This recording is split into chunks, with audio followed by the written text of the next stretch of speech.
Hi hello నమస్తే welcome back to iDream media. ఈరోజు మనతో ఉన్నారు NISM అండ్ QPFP సర్టిఫైడ్ అయిన సాయిరామ్ గారు. ముఖ్యంగా చాలామందికి వాళ్ళ ఫైనాన్షియల్ గోల్స్ మీట్ అయ్యే టైంలో లేదంటే ఫైనాన్షియల్ ప్లానింగ్లో చాలా మిస్టేక్స్ చేస్తూ ఉంటారు. బికాస్ ఒక రైట్ ప్రొఫెషనల్ యొక్క హెల్ప్ లేకపోవడం వల్ల అండ్ మనం ఇన్వెస్ట్మెంట్స్లోను అండ్ ముఖ్యంగా ఫైనాన్షియల్స్లో చేసే మిస్టేక్స్ ఏంటి ఈరోజు ఎపిసోడ్లో తెలుసుకుందాం. Hi sir. హాయ్ విరాట్. చాలామంది క్లయింట్స్ మీరు డీల్ చేస్తుంటారు కదా ఫైనాన్షియల్ సంబంధించిన విషయాలన్నింటిలో కూడా. మీరు ఎక్కువ అబ్జర్వ్ చేసే కామన్ ఫైనాన్షియల్ మిస్టేక్స్ ఏంటో చెప్తారా? చెప్పడానికి చాలా ఉన్నాయి విరాట్.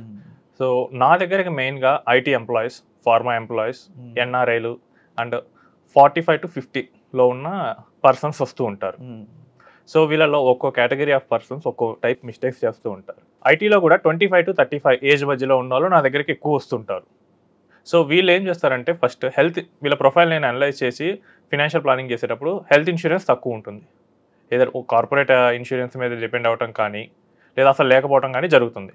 సో నేను చూసి హెల్త్ ఇన్సూరెన్స్ తీసుకోమని చెప్తాను.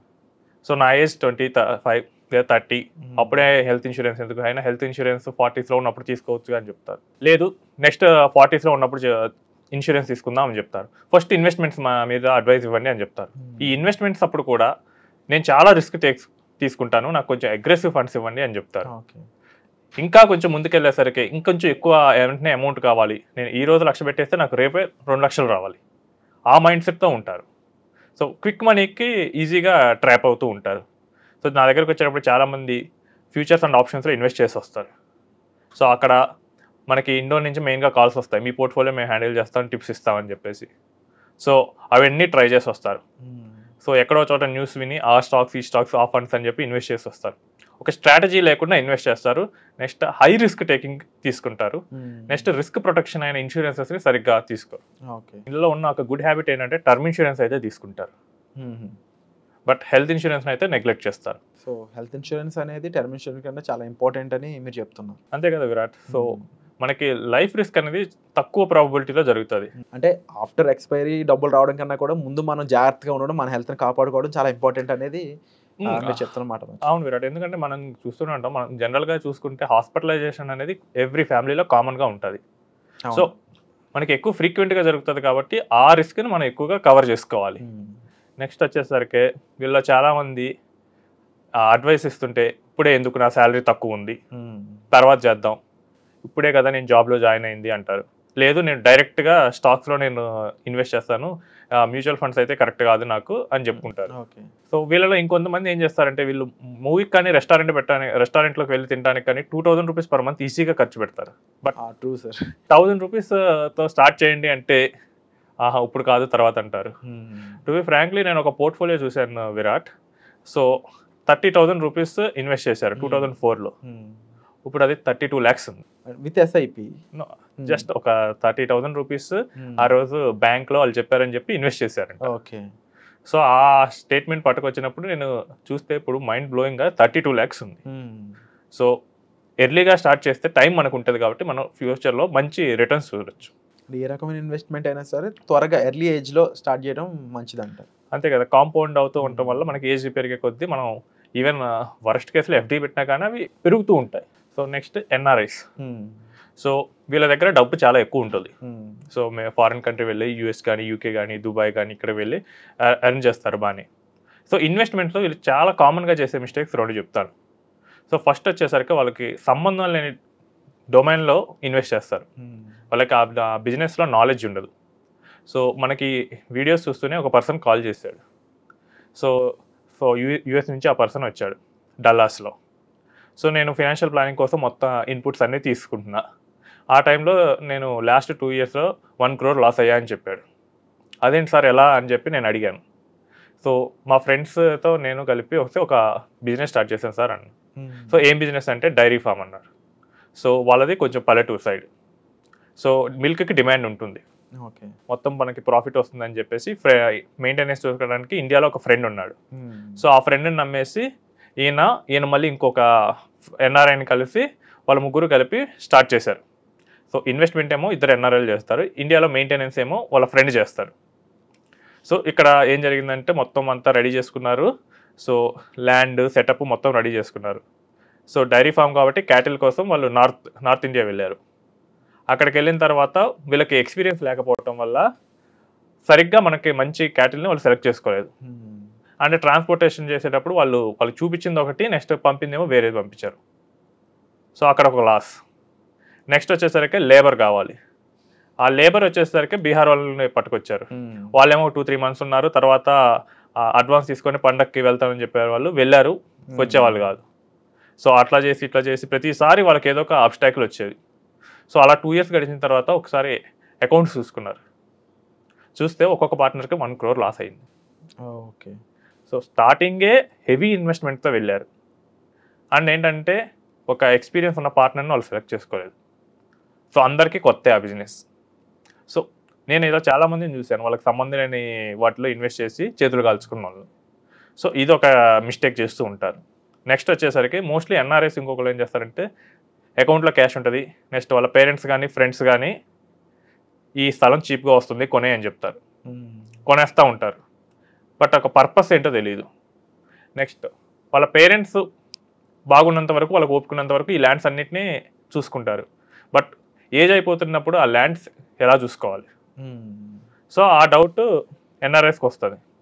ఫ్రెండ్స్ అండ్ వెల్ విషర్స్ సలహా తీసుకొని ఇన్వెస్ట్ చేసేస్తారు. సో అది మనకి ఫ్యూచర్లో ఏ విధంగా ఉపయోగపడుతుంది ఏంటి అనేది ఏమీ తెలియదు. జస్ట్ నా ఫ్రెండ్ చెప్పాడు లేదా మా పేరెంట్స్ చెప్పారు, అక్కడ ఒక ల్యాండ్ ఖాళీగా ఉంది లేదా చీప్గా వస్తుంది కొనేద్దాం అంటారు. ఇందులో కూడా ఎందుకు రియల్ ఎస్టేట్ ఎక్కువ కొంటారంటే ఈ వెళ్ళిన వాళ్ళు కూడా చాలామంది మిడిల్ క్లాస్ వాళ్ళు. సో వాళ్ళ చిన్నప్పుడు అంత ల్యాండ్ వాళ్ళకి లేదు. సో అందుకని చెప్పి ల్యాండ్ ఎక్కువ ఎక్వైర్ చేద్దామని చెప్పి ఎమోషనల్గా డెసిషన్ తీసుకుంటారు. ఇంకొన్ని కేసెస్లో ఏమవుతుందంటే టైటిల్ సరిగ్గా ఉండదు, లీగాలిటీ ఇష్యూస్ వస్తుంది, ఎవరి పేరు మీద ఉంటుంది. క్లయింట్కి వచ్చినప్పుడు ఇలానే జరిగింది. సో ఒక ఓపెన్ ప్లాట్ కొన్నాడు, టైటిల్ ఇష్యూ ఉంది, అది 5 years తర్వాత వాళ్ళు డిస్ప్యూట్ రైజ్ చేశారు. సో ఇప్పుడు ఇండియా వచ్చి దాని అంతా సెటిల్ చేసుకుంటున్నారు. సో అప్పుడు అమ్మిన బ్రోకర్ ఏమో అవైలబుల్ లేడు. సో ఇవన్నీ ఒక మెంటల్ ప్రెషర్ వాళ్ళని పెంచుతాయి. సో మనం ఇన్వెస్ట్ చేసేటప్పుడు ఎందుకు చేస్తున్నాను, అది నాకు ఫ్యూచర్లో ఎలా యూజ్ అవుతుంది? సో వీళ్ళే యుఎస్ ఆర్ యూకే వెళ్ళి అక్కడ జాబ్ చేస్తున్నారు. సో వీళ్ళ పిల్లలు కూడా అక్కడే ఉండొచ్చో లేకపోతే ఇంకెక్కడికి వెళ్తారో తెలియదు. అలాంటప్పుడు ఇండియాలో ఇన్వెస్ట్ చేస్తారు ల్యాండ్లో. దాన్ని ఏమైనా తీసుకెళ్తామంటే తీసుకెళ్ళడానికి ఈజీగా ఏముండదు. సో టైటిల్ సరిగ్గా లేని ల్యాండ్స్, అసలు వాళ్ళకి ఫ్యూచర్లో యూజ్ లేని ల్యాండ్స్, ఇలాంటి వాటిలో ఎక్కువగా ఈ ఎన్ఆర్ఐస్ ఇరుక్కుంటూ ఉంటారు. అంటే సాయిరామ్ గారు, మీరు ఇప్పుడు చెప్తున్నారు ఎన్ఆర్ఐస్ అనే వాళ్ళు ఇక్కడ ఫిజికల్గా ఉన్న ప్రాపర్టీస్ మీద, అసెట్స్ మీద ఇన్వెస్ట్ చేసినప్పుడు వాళ్ళు దగ్గరుండి చూసుకోలేరు, వాళ్ళ పేరెంట్స్ కూడా పూర్తి అవగాహన ఉండదు. ఇలాంటి వాళ్ళకి ఆల్టర్నేటివ్ ఇన్వెస్ట్మెంట్ ఐడియాస్ ఏమైనా ఉన్నాయి మీ దగ్గర? సో విరాట్, అసలు ఫస్ట్ చెప్తాను, ఎన్ఆర్ఐస్ అసలు ఇండియాలో ల్యాండ్ కొనకూడదు. ఫెమా యాక్ట్ ప్రకారం అసలు వాళ్ళు కొనడానికి ఎలిజిబిలిటీ కాదు. సో వాళ్ళు ల్యాండ్ కొనాలంటే, లీగల్గా కొనాలంటే ఒక ట్రస్ట్ ఇండియాలో ఏర్పాటు చేసి ఆ ట్రస్ట్ ద్వారా కొనాలి. ఓకే. సో ట్రస్ట్ మెయింటెనెన్స్ ఇదంతా చేయాలి. మెటీరియల్స్టిక్ ఓనర్ అన్న ఉండాలంటారు దానికి. ఇండియాలో ల్యాండ్ని కేవలం ఇండియన్లో ఉండే రిజిస్టర్డ్ ఎంటిటీస్ కానీ పర్సన్స్ కానీ కొనొచ్చు. ఓకే. సో ఎన్ఆర్ఐస్కి ఉండే ఆపర్చునిటీస్ ఏముంటాయంటే, మనకి ఈక్విటీ మార్కెట్స్లో ఇన్వెస్ట్ చేయొచ్చు. మ్యూచువల్ ఫండ్స్ ఒక ఆప్షన్, లేదా కొంచెం బల్క్లో ఉన్నాయంటే పోర్ట్ఫోలియో మేనేజ్మెంట్ తీసుకోవచ్చు.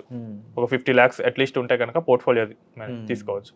నెక్స్ట్ ఇంకొంచెం ఎక్కువ హయ్యర్ మేనేజ్మెంట్లో ఉన్న వాళ్ళు కానీ ఎక్కువ క్యాపిటల్ స్టార్ట్అప్ ఇన్వెస్ట్మెంట్ చేయొచ్చు, ఏంజల్ ఫండ్స్లో చేయొచ్చు, లేదా ఆల్టర్నేట్ ఫండ్స్లో చేయొచ్చు. సో ఇది కూడా కాదు అంటే కనుక బాండ్స్లో చేయొచ్చు. మనకి లిస్టెడ్ బాండ్స్ ఉంటాయి స్టాక్ మార్కెట్లో. సో మినిమం అమౌంట్ అనేది ఒక్కొక్క కేటగిరీకి మారిపోతూ ఉంటాయి. సో మనకి స్టార్ట్అప్ ఇన్వెస్ట్మెంట్ అనేది 1 crore అవుతుంది, పిఎంఎస్ అయితే 50 lakhs అవుతుంది. బాండ్స్ మనం విత్ ఇన్ 10,000తో కూడా స్టార్ట్ చేయొచ్చు. మ్యూచువల్ ఫండ్స్ మనకు తెలిసింది, సో 5,000 ఇన్వెస్ట్మెంట్తో కూడా స్టార్ట్ చేయొచ్చు. సో ఇండియా గ్రోయింగ్ కాబట్టి ఈ డెవలప్డ్ మార్కెట్స్ కన్నా ఇక్కడ మనకి ఎక్కువ రిటర్న్ రావడానికి అవకాశం ఉంటుంది. నెక్స్ట్ వచ్చేసరికి 50sలో ఉన్న పర్సన్స్. సో వీళ్ళు ఏం చేస్తారంటే, వీళ్ళ దగ్గర క్యాష్ బాగానే ఉంటుంది. సో నా దగ్గర క్యాష్ బాగానే ఉంది, జస్ట్ ఒక ప్రొఫెషనల్ అడ్వైజర్ని మీట్ చేస్తే సరిపోతుంది. అది చేయరు వీళ్ళు. సో నాకు తెలిసిన ఫ్రెండ్ ఉన్నాడు, ఈజ్ అన్ ఇన్సూరెన్స్ ఏజెంట్, లేదా మా బ్యాంక్ మేనేజర్ చెప్పాడు, లేదు ఇది కూడా కాదు, ఒక మార్కెట్లో నాకు తెలిసిన ఒక డిస్ట్రిబ్యూటర్ దగ్గరికి వెళ్ళి నేను ఇన్వెస్ట్ చేస్తానంట. మా ఫ్రెండ్ ఎక్కడ పెట్టాడు, మనం కూడా ఇక్కడ పెడతాం, అలాంటివి కూడా ఉంటుంది. అలానే మోస్ట్లీ చేస్తారు. వీళ్ళ రిక్వైర్మెంట్స్ దగ్గర ఒక ప్రొఫెషనల్ దగ్గరికి వీళ్ళు వెళ్ళరు. సో వీళ్ళు ఇన్వెస్ట్మెంట్ చేయాలనుకుంటారు, అది కరెక్టే, క్యాష్ ఉంటుంది కరెక్టే, జస్ట్ కాకపోతే ఏంటంటే కరెక్ట్ పర్సన్ వీళ్ళు ఐడెంటిఫై చేయరు. ఓకే. సో నేను ఒక పర్సన్ మనల్ని మీట్ అయినప్పుడు చూసాను, ఆయన పోర్ట్ఫోలియోలో ELSS fund, quant ELSS fund స్పెసిఫిక్గా చెప్తున్నా, అందులో 50K ఎస్ఐపి చేస్తున్నాడు. ఈఎల్ఎస్ఎస్కి మాక్సిమం ఎగ్జామ్షన్ వచ్చేది 1.5 lakhs ఏటీసీ ప్రకారం. సో ఇంత ఎందుకు చేస్తున్నారు సార్ అంటే, ఏమో నేను యూట్యూబ్లో చూశాను సాయిరామ్, సో ఈ ఈఎల్ఎస్ఎస్ ఫండ్ అనేది 1 yearలో 80% రిటర్న్ ఇచ్చింది అని చెప్పారు, వెంటనే పెట్టేసే అన్నాడు. సరే సార్ మీకు స్ట్రాటజీ తెలుసా ఈ ఫండ్ ఎందుకు అదంతా ఎందుకు, నాకు అక్కడ యూట్యూబ్లో చెప్పిన పర్సన్ ఏం చెప్పాడంటే నీకు ఏదైతే ఏమైంది నీకు రిటర్న్ వస్తుంది కదా, ట్యాక్స్ ఎగ్జంప్షన్ ఏం తెలియదు, ట్యాక్స్ ఎగ్జంప్షన్ తెలియదు, నీకు అసలు రిటర్న్ ఎందుకు వస్తుందో తెలియదు, వాళ్ళు చేసే స్ట్రాటజీ తెలీదు, జస్ట్ ఫండ్ రిటర్న్ వస్తుంటే పెట్టేయమని ఒక యూట్యూబ్ వీడియోలో చూశాడంట. సో పెట్టేశాడు. తీరా ఏమైంది, ఆ ఫండ్ ఏం చేస్తుంది, ఇన్ రియాలిటీ అది ట్రేడింగ్ చేస్తుంది, స్టాక్స్ కొని అమ్మేయటం అదే చేస్తుంది క్వాంటిటీ థీమ్. సో ఆల్రెడీ ఎక్కువ రిటర్న్ వచ్చేసింది అన్నప్పుడు చాలా మంది రిటైల్ ఇన్వెస్టర్లు అందులో ఇన్వెస్ట్ చేశారు. ఇప్పుడు అదేమైందంటే దాని పర్ఫార్మెన్స్ కరెక్ట్ అవుతుంది. సో వీళ్ళు ఏంటంటే కరెక్ట్గా ఒక ప్రొఫెషనల్ అడ్వైజర్ దగ్గరికి వెళ్ళరు. సో తెలిసిన వాళ్ళు కానీ లేదా బ్యాంక్ మేనేజర్లు కానీ వీళ్ళ దగ్గరికి వెళ్తూ ఉంటారు. సో చాలా సింపుల్ మిస్టేక్సే చేస్తారు వీళ్ళు. సో రియల్ ఎస్టేట్కి వెళ్ళేటప్పుడు అది ఎందుకు, ఎన్ఆర్ఎస్ రియల్ ఎస్టేట్కి వెళ్ళేటప్పుడు అది ఎందుకు యూజ్ అవుతుంది, అది జస్ట్ ఒక థాట్ క్వశ్చన్ వేసుకుంటే సరిపోతుంది.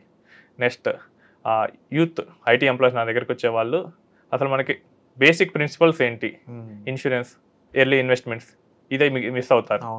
నెక్స్ట్ 50స్లో ఉన్న పర్సన్ ఏంటంటే మనకు ఒక ప్రొఫెషనల్ అడ్వైజర్ ఉంటే సరిపోతుంది, ఇది మిస్ అవుతూ ఉంటారు. సో ఇవన్నీ చిన్న చిన్న మిస్టేక్సే కానీ మనకి లాంగ్ టర్మ్లో చాలా బిగ్ ఇంపాక్ట్ ఇస్తుంది. అవును. సో తప్పకుండా ఇలాంటి మిస్టేక్స్ ఎవరైతే చేస్తున్నారో వెంటనే కరెక్ట్ చేసుకోవాల్సిన అవసరం ఉంది. ముఖ్యంగా దీనికి మెయిన్ హెల్ప్ మీకు కావాల్సింది ఏంటంటే మీరు ఇమీడియట్లీ ఒక రైట్ ప్రొఫెషనల్ని మీట్ అవ్వడం. అండ్ సాయిరామ్ గారు యాజ్ ఎ ప్రొఫెషనల్గా చాలామంది క్లయింట్స్కి ఇలాంటి విషయాలన్నింటిపై అవగాహన ఇస్తూ ఉన్నారు. ఇన్వెస్ట్మెంట్స్ గురించి, ట్యాక్సేషన్ గురించి, ఎన్నో విషయాల గురించి. సో తప్పకుండా మీకు పలానా ఫైనాన్షియల్ విషయంలో హెల్ప్ కావాలనుకున్నట్లయితే వెంటనే డిస్ప్లే అవుతున్న నెంబర్స్ కాల్ చేసి మీరు సార్తో మాట్లాడవచ్చు పర్సనల్ అపాయింట్మెంట్ ద్వారా. Thank you so much sir. Thank you.